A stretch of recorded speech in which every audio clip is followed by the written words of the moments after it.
Bom dia, amados irmãos, graça e paz do Senhor. Hoje, dia 3/7/2021, iniciando então o terceiro trimestre da EBD, Igreja Batista Central de Sorocaba. Hoje nós vamos o tema geral desse estudo é sobre a doutrina de Deus, né? Sobre seus atributos específicos, atributos gerais. E tal estudo propõe então uma abordagem sintética sobre Deus, né? E sua relação com o ser humano. O Deus que criou a humanidade, ele se revela por meio da criação, né? E apresenta na Bíblia sua obra, seu plano e propósito para o mundo. Interessante a gente ressaltar que o ser humano, em sua limitação, né, é incapaz de ter todo o conhecimento de Deus. Ou seja, jamais nós vamos saber tudo sobre Deus, mas também é confortante, né, saber que por meio das Escrituras, né, esse Deus aí amoroso, ele se faz, ou seja, ele se tornou conhecido ao transmitir características de sua pessoa e da sua obra. Então, tudo que Deus ele deixou escrito. E, irmãos, quando nós falamos então em doutrina, né, nós podemos aí dizer, enfatizar que é um conjunto de ensinamentos religiosos, né? E para a teologia bíblica, né, a palavra de Deus ela pode ser sistematizada em estudos temáticos ou estudos específicos, né? Então, a proposta deste período visa verificar, né, e aprofundar o estudo sistemático da Bíblia sobre Deus. Então, assim, é uma reflexão, né, daquilo que Deus é, que nós vamos ter um entendimento.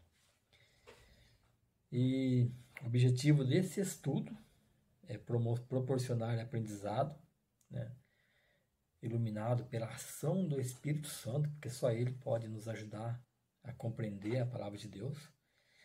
E é um estudo então sobre a pessoa de Deus.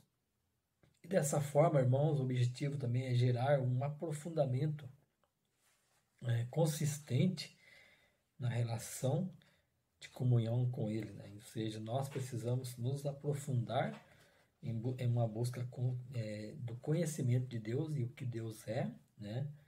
E assim termos comunhão e termos um relacionamento com o Deus Criador. E o tema dessa lição, da primeira lição, né, do terceiro trimestre, é Deus é único e eterno. E foram utilizados 3 textos bíblicos, irmãos, né, para esse estudo. Está em Êxodo 15, Salmo 86 e Provérbios 8. E o texto áureo é em Êxodo 15, no versículo 2. Estou abrindo a palavra de Deus aqui. Êxodo 15, versículo 2, né, vai dizer assim: O Senhor é a minha força e o meu cântico. Ele se tornou a minha salvação. Este é o meu Deus, portanto eu o louvarei. Ele é o Deus de meu Pai, por isso o exaltarei. Então este é um cântico de Moisés, quando ele conduziu o povo, né, do Egito, aliás, o povo de Israel, na libertação dos egípcios, né, a libertação das mãos dos egípcios, e diante ali do Mar Vermelho, onde eles se viam ali presos, né, não tendo para onde correr, nem para onde fugir, o faraó com todos os seus exércitos atrás deles, aí de repente o mar se abriu, né, então e eles atravessaram a seco e todo o exército inimigo foi tragado pelas águas, né. E o autor da revista ele começa assim, então ressaltando que Moisés exalta a Deus que o salvou juntamente com o seu povo. Ou seja, o povo estava numa alegria, né, tão grande, de corrente do grande livramento, né, e também o livramento também das mãos, não só de eles poderem atravessar o mar, né, e a seco, como também o livramento ali das mãos dos egípcios, né. Ou seja, os egípcios eles eram valentes, um povo forte, um povo que tinham ali as melhores estratégias, os melhores armamentos de guerra da época, né? Era um povo sofisticado com relação à guerra. E eles cultuavam ali 13 deuses, né? Claro que para nós cristãos, os deuses deles são deuses falsos, né? Mas eles acreditavam, eles cultuavam 13 deuses que não foram suficientes para deter, né, a ação do único Deus, né, de Israel, né? Que sendo um é mais que suficiente para dar salvação e vitória a seu povo. Então a exaltação de Moisés ela responde, né, a 3 perguntas básicas a respeito do louvor ao Deus único e verdadeiro. Né? Quais são essas perguntas? Primeiro, a quem cantarei louvores? Né? Então Moisés destaca que o cântico que Deus, né, é o único sujeito, né, a quem devemos dar louvores e exaltação, né? Ou seja, o Deus que os livrou ali das garras do inimigo, né? Então o Senhor é o centro de louvor e da exaltação no culto, né? Isso deve ficar bem claro no coração e na mente, né? Mas isso não significa que apenas no culto, ou seja, em toda a nossa trajetória de vida, né? Em todo o nosso dia a dia nós devemos exaltar e cantar louvores ao Senhor. A segunda pergunta, por que cantarei louvores? Né? Então, os motivos que existem para cantar louvores ao Senhor são incontáveis. Né? Ou seja, nesse cântico, Moisés, eles são destacados como paradigmas para louvar, primeiro, um Deus que triunfa gloriosamente. Né? Segundo, um Deus que é a força motriz e a razão do nosso viver. Né? Terceiro, né, ou seja, letra C, Moisés destacou ali que é o Deus de seu pai, né? Ou seja, a letra D, né, é um Deus de guerra, né, que luta as nossas batalhas e vence por nós. A letra E é o Deus que tem um nome, lá no versículo 3 vai falar assim, o nome acima de todo nome, que os tradutores preferem traduzir por Senhor, mas que está além de qualquer definição ou explicação. Né?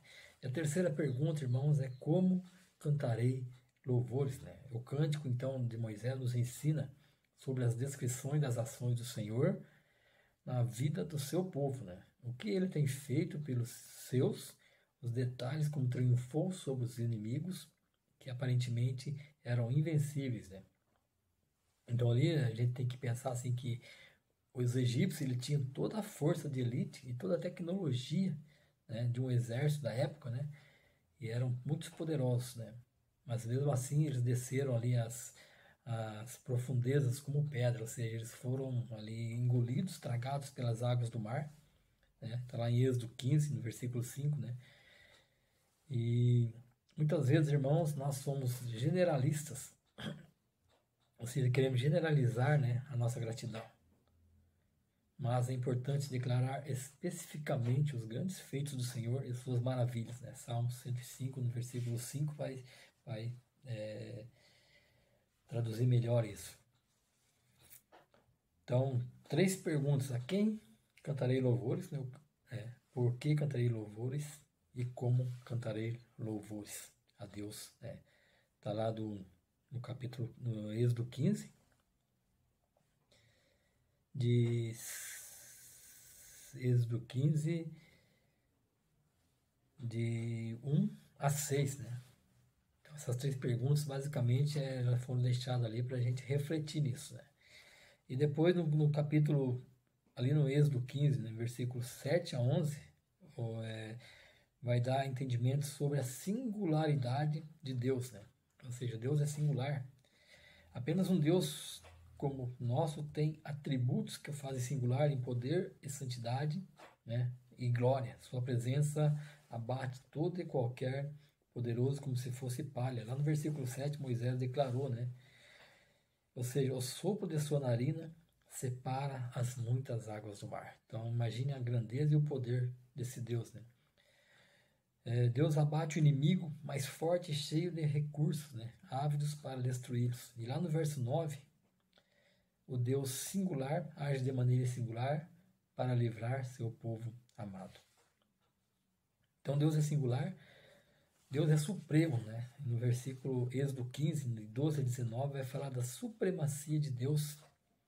A supremacia do Deus único de Israel é evidenciada sobre a natureza, as nações, né?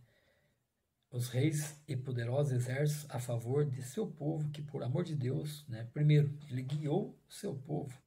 É um Deus que mostra o caminho, né? Ou seja, imagina aquela situação em que você sabe onde quer chegar, mas não. Aliás, você sabe onde quer ir, mas não sabe como chegar, né? Então Deus te mostra o caminho. Então Deus também é um Deus remidor. Ele remiu o seu povo, né? É o único responsável para livrar. Ele somente é suficiente para os remir por serem incapazes de fazer isso por si mesmo. Ou seja, ninguém pode remir a si mesmo. Deus conduziu, né? Esse é o ato de pastor, né? Com seu rebanho. Ele sabe para onde levar, como levar, mais que mostrar o caminho, ele é o único que pode dar sentido a esse caminho. Ou seja, mais do que você caminhar, né? Caminhar com Deus é ter um sentido em sua caminhada. E também Deus, ele adquiriu, né? Lá no versículo 16, não só os remiu, mas os fez de sua propriedade, né? Deus adquiriu, comprou, pois não há quem pudesse pagar o preço que ele mesmo pagou, né? Só a gente lembrar do Senhor Jesus Cristo que ele fez na cruz por nós, né? Então esse é o preço que Jesus pagou por nós. A letra E aqui, né? Deus também plantou. Esse plantou, irmãos, é uma ideia de perenidade, né? De estarem fixados em crescimentos, produzindo frutos. Ou seja, você é plantado, né? Sobre a proteção de Deus, né? E você tendo esses cuidados, você vai produzir frutos. É uma analogia perfeita de quem anda e vive com Deus. Então, todo aquele que anda e vive com Deus, irmãos, consequentemente vai frutificar. F, né? Deus estabeleceu. Apenas um Deus eterno pode estabelecer um povo de uma vez para sempre, né? A eternidade dá sentido ao verbo estabelecer. Então, quando nós pensamos em eternidade, irmãos, nós pensamos em que nós estamos estabelecidos, né? Na rocha, estabelecidos por uma vida eterna com Deus, né? Então, vale a pena servir ao Senhor. Então, Deus também cuidou. Enquanto os inimigos são sepultados pelo mar, né? O texto ressalta, no versículo 19 do capítulo 15 de Êxodo, mas os israelitas passaram em terra seca pelo meio do mar. A maneira de trazer segurança em meio ao caos o faz singular em seu cuidado para com os seus, né? Então somente um Deus, né, poderoso pode dar tão grande livramento, né? E através do livramento a gente vai entender que Deus, ele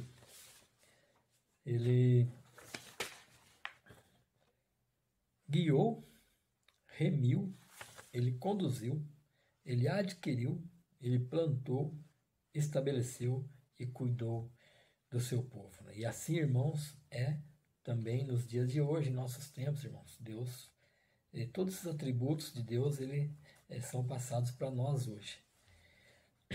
Somente o Senhor é solícito para com as necessidades do seu povo, né? Que dá para falar da solicitude de Deus, né? Agora nós vamos entrar então no texto, o Salmo 86, de 1 a 10, né?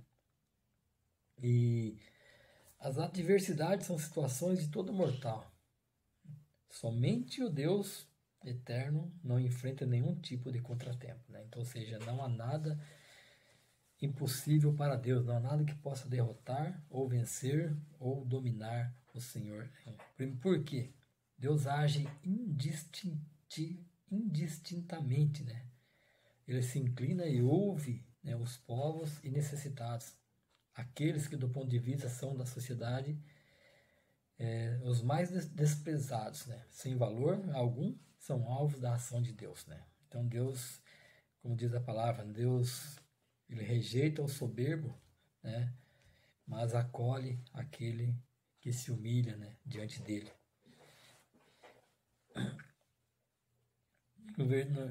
Deus, né, ele age salvando. Então aqui o Salmo vai falar das formas das ações de Deus. Ele age indistintamente, ele age salvando, ele salva o servo que confia nele, né?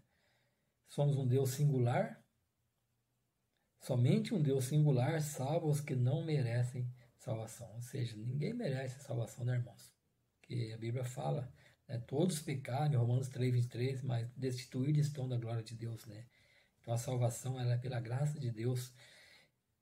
Então Deus age salvando. E Deus age também com empatia.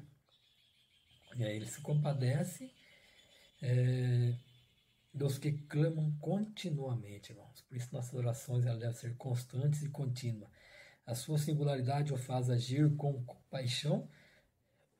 Realmente Deus se importa com nossas dores, né? Então, por mais que a gente sofra situações, principalmente nesse período difícil, ao qual, né, toda a nação, todo o planeta está atravessando, que é o período de pandemia, né, Deus se importa com nossas dores, irmãos. E ele age dando alegria, né, dá alegria ao coração dos que põem a sua alma nele. Ele age com misericórdia, né, ele está pronto a perdoar e cheio de amor para com todos os que o invocam. Lá no versículo 5 de Salmo 86, né, para nós é um esforço sobre-humano, né, o perdão. Né? O seu amor faz do perdão uma ação natural. A Bíblia diz que Deus tem prazer em perdoar. Deus se alegra no perdão, irmãos. Miqueias, né, 7:18. E 6 aqui, ele age com prontidão. Então Deus age indistintamente, ele age salvando, ele age com empatia, ele age nos dando alegria, ele age com misericórdia, ele age com prontidão, né? Escuta as orações e responde. Né? Por estar sempre atento ao seu povo, Deus age mesmo em silêncio, ou mesmo dizendo não. Nada passa desapercebido aos seus olhos. Né? Deus age também com singularidade, né? Um Deus singular e de obras singulares. Lá no versículo 8 do Salmo 86, nosso Deus é singular, essências em obras, pois ninguém é como ele, ninguém pode fazer o que ele faz, apenas uma singularidade pode fazer de terríveis pecadores cidadãos dos céus. Ou seja, não há, irmãos, batalha perdida para ninguém. Né? Aqui diz a palavra. Né? Por mais que em uma vida passada que a pessoa tenha vivido, não há batalha perdida que Deus não possa vencê-la. Né? Isso depende de cada um, né? De um coração quebrantado. E Deus age também poderosamente, né? Ou seja, Ele criou todas as nações. É apenas uma questão de tempo em que todos os povos da terra o reconheçam. E todos os poderosos também, né? Se prostrarão e adorarão ao único Deus verdadeiro, né? Então precisamos ler Salmo 22, do 27 e 28. E Deus age maravilhosamente, né? Ele é grande e opera maravilhas. As suas ações maravilhosas refletem sua grandeza e a sua natureza divina. Como é real, né? Quando a gente canta aquele hino, quão grande és tu, né, irmãos? E uma vida singular para um Deus singular. É o terceiro tema aqui da nossa lição. A singularidade desse Deus, né, ele constrange a ter uma vida singular, né, agradando a Ele e não a si mesmo. Ou seja, nossa vida, irmãos, ela deve ser em todo o tempo somente para agradar o Senhor. A natureza humana, por si só, ela se deleita no pecado. E a única maneira de vencê-la é submetê-la ao senhorio de Cristo, né, irmãos? A única forma da gente vencer o pecado em nossa vida, né, é nos submetendo à autoridade e ao senhorio e ao poder de Cristo, irmãos. Sem isso, nós estamos fadados a cair, né? E a dar um mau testemunho. O salmista diz que por que glorificará o Senhor, né? O Salmo 86, canta cheio de satisfação, pois seu Deus o socorre e consola. Teu amor para comigo é grande. No verso 13, apenas esse amor singular nos trata de maneira sem igual. Mas tu, Senhor, és um Deus compassivo e benigno, paciente e grande em misericórdia e verdade. No versículo 15 do Salmo 86. E para a gente finalizar, irmãos, né, a singularidade da sabedoria divina, né? Está lá em Provérbios 8, de 22 a 31. Né? Ou seja, o recurso, então, que o escritor aqui visava emoldurar a sabedoria, né, era enfatizando a sua relevância no viver dos homens. A sabedoria divina de Deus, ela é singular, pois ela não tem a ver com cognição, né, ou seja, intelecto ou academicismos, né? Ou seja, por mais que o homem estude, leia e faça cursos, né, nunca ele vai, né, entender Deus na sua profundidade, né? Ou seja, aqui ele fala assim da singularidade, é um homem, né, mesmo sem letras, ele pode ser mais sábio que um doutor acadêmico, e um jovem ser mais sábio que um ancião, né? Então, precisamos perceber que tal sabedoria é de Deus, né? Ela não está vinculada à meritocracia, ou, né, QI. Ou seja, por mais inteligente, por mais conhecimento da ciência, das ciências, né, que o homem possua, né, a sabedoria de Deus está acima de qualquer coisa, né, irmãos? Ela pode fazer, às vezes, como diz aqui, uma pessoa sem o mínimo sequer de estudo, às vezes que nem saiba ler, ser muito mais sábio do que um homem doutor, do que alguém, né, aí com vários diplomas universitários. Então, assim, não há classe social, não há poder político ou econômico, mas unicamente no desfrutar de uma relação, né, pessoal e constante com o único Deus verdadeiro, né, é que faz toda a diferença entre os homens, né? E sem a sabedoria de Deus, irmãos, nós podemos nos lançar em sérios problemas, certo? Tiago de 1 a 5 vai dizer isso para nós, irmãos. Então, essa lição, irmãos queridos, tem como tema, como eu já falei no início, Deus é único e eterno. Né? Que você possa ir, para ter melhor compreensão, né, ler Êxodo 15, o Salmo 86 e Provérbios 8, né? Então você vai entender melhor aí sobre essa lição. Tá, irmãos? Que Deus abençoe. Um ótimo domingo a todos aí, uma ótima semana. E louvado seja o nome do Senhor. Em nome de Jesus. Amém.